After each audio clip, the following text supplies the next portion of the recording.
What's going on, everybody out there in YouTube land? It is your boy Deli G. Thanks for coming back to my channel. It is Saturday, January 16th, and it is time for another episode of the next show. Deli with the sauce.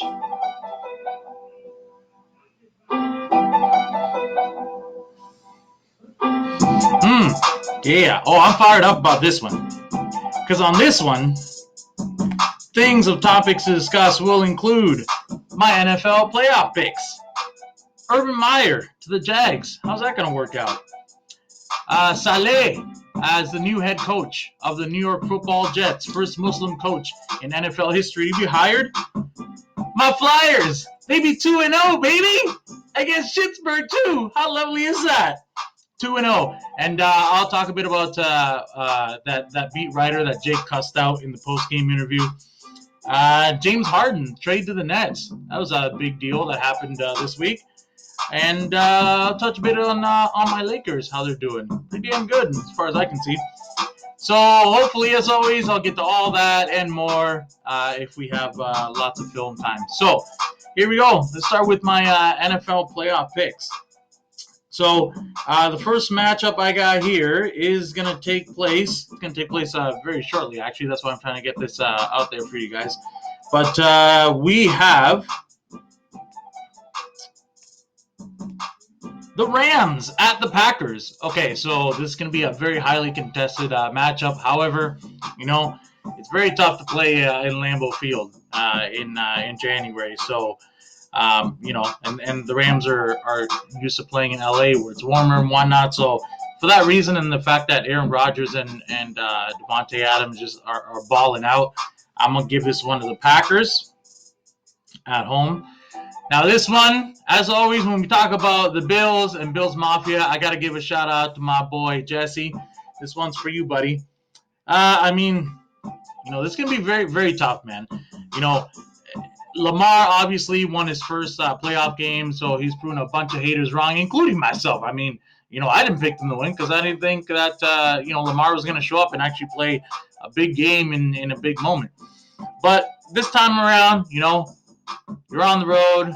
You're playing a team that is really good on defense, and they're very solid on offense. Similar type of quarterback play with the scrambling and all that.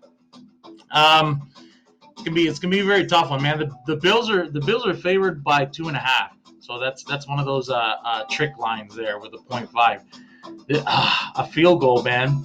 Bills are favored by a field goal. It's gonna be so tough, man. But you know what? The Bills haven't disappointed yet, and they're a pretty solid team, well coached. I'm gonna take the Bills at home, yo. And then tomorrow, with respect to the Sunday games, what do we got here? We got the Cleveland Browns at the Kansas City Chiefs. Okay, I'm gonna have to take the Chiefs, yo. The Browns definitely shocked the world with what they did against the Steelers, although not really, because the Steelers were trending down coming into the playoffs. So, a few people could kind of see that loss coming, but if they somehow upset the Chiefs, it'll be like probably the biggest upset in NFL history, I think, which is not likely to happen. So I'm going to take the Chiefs at home. Next game, Bucs at the Saints. This is where Brady is going to want to get revenge for the 2 losses in the regular season against Drew Brees. So, and the Saints are favored by 3. This one is such a tough pick too, man. Both teams have great offenses, great quarterbacks, great receivers. I might give the edge to the Saints a bit because they have a better running game and they've shown it all year.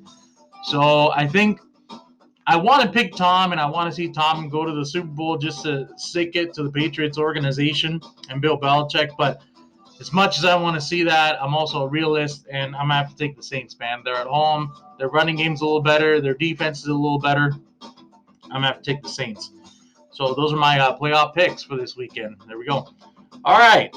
Staying with the NFL, some big news that went down. Urban Meyer, the famed head coach of, I believe it's, correct me if I'm wrong in the comments, but I believe it's the Ohio State, one of those programs, or Alabama or something, one of those top 3 college football programs. Anyway, Urban Meyer, He signed on to be the next head coach of the Jacksonville Jaguars.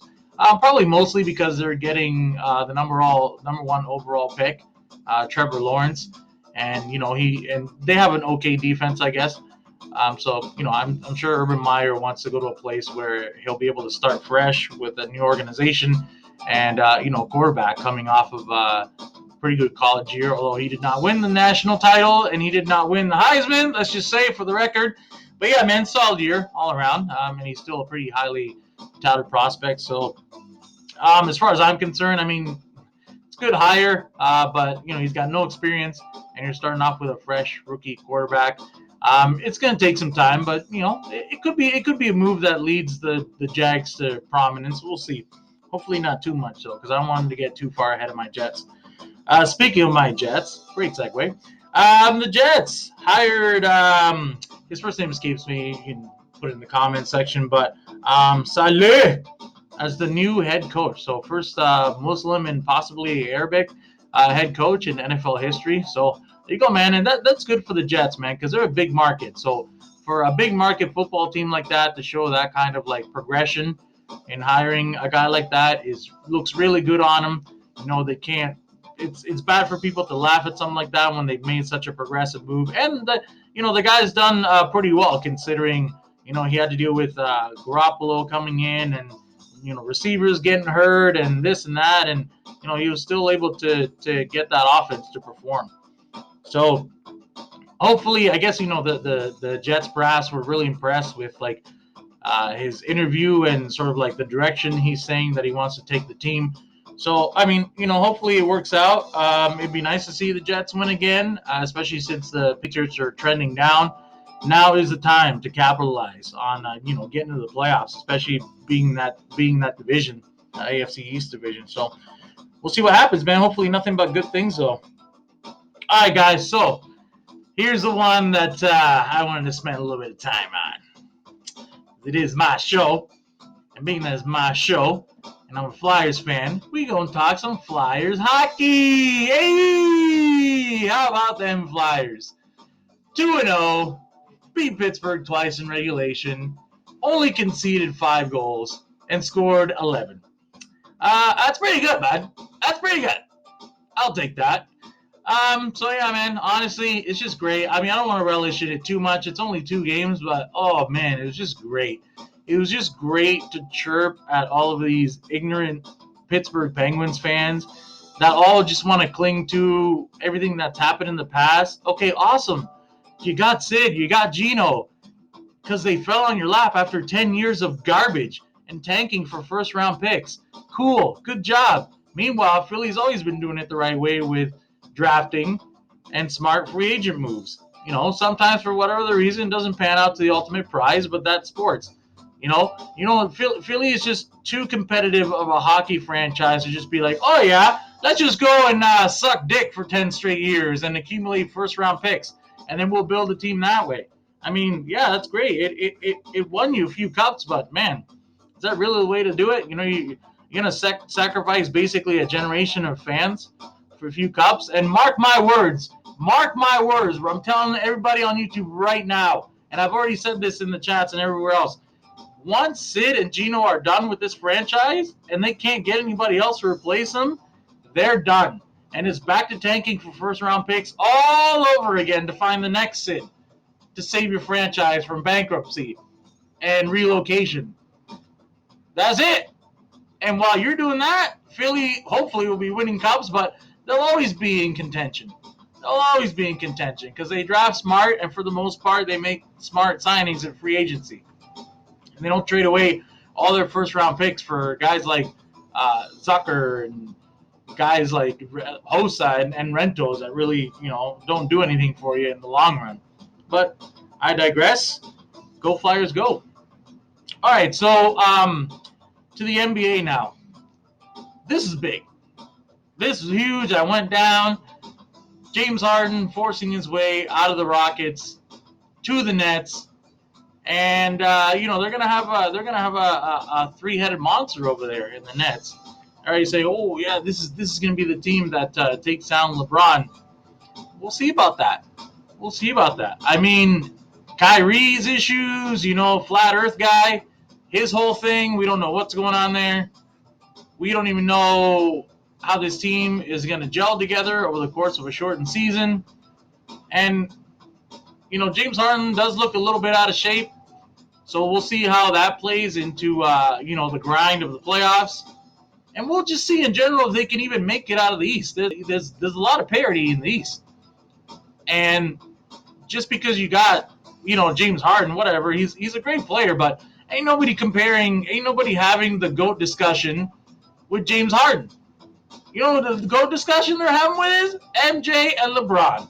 Every time, MJ, LeBron. And then you throw, Kobe in there for GOAT. But it's always the argument, as far as like active players are concerned, LeBron, man. And he's in LA with AD. And they're 1-2 in terms of, the two best players in the league. So, I don't know, man. Everybody has their own opinion about this, and everybody's got something to say. But as far as I'm concerned, me personally on my show, I'm going to say no. It's not going to work out for the Nets. And it's just, and Steve Nash, first-year head coach, God bless him. Good old Canadian kid. He'll be the type to take a step back to these guys when a head coach really should be in the player's face and showing them some tough love at times. So, God bless Steve Nash, but he's gonna have a big handful on his hands, man, with this circus that's gonna be. But it's gonna make for some great TV off the court for the New Jersey Nets, Brooklyn Nets, whatever you want to call them. It's gonna make for great off-court TV, that's for sure. They're going to be a team to watch, that's for sure. Now, I spoke on LeBron earlier, but man, how about them Lakers, yo? What are they, 11-3 now, 12-3? I can't even keep up, man, because the Dubs, they just keep coming and coming and coming. Like, wow, man, what? I think they might get to the break, 50-something, I don't know how many games there are this year, 72 games, something like that, man. By the time, the halfway point comes, man, they might already have like 30, 35 wins. It's crazy, man. They're just killing it. Just killing it, man. These Lakers, man. I'm very, very happy about it. Everything's going great. I wish my Raps are doing as well as the Lakers. Unfortunately, they seem to be stumbling and bumbling all over the place, and I don't know what, if anything, Masai can do to fix it. Maybe he'll pull a rabbit out of his ass, and we'll be able to get into the playoffs somehow. But we'll see how that goes. I don't know, man. I was thinking, that the Raps would still be in there as like maybe top 5, 6 seeds in the East. But now I'm thinking, man, like bubble team, man, at best. And once they do get into the playoffs, like who knows what's gonna happen from there, man. I don't know, man. But like I said, hopefully Masai has a plan and he can get things turned around and on even keel to the point where hopefully this team is solidified as a playoff contender and one of the teams in the East that we know is going to go. Well, that's it, guys. We've come to the end of this episode of the next show. Hopefully I didn't forget anything. Oh yeah. I wanted to just touch on a bit about Philly again. Because I had read a story where Jake cussed out that reporter after the game, and, whatever, people are going to say, well, because a lot of people don't know the back history.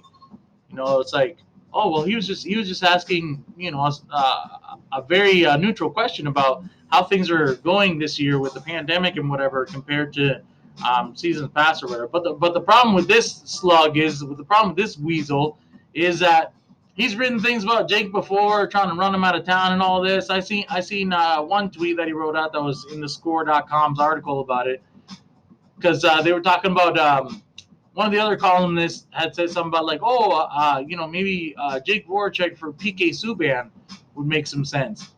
And then this fool comes on and goes, Jake Voracek, at this point, it would be better to trade him for Kate Smith.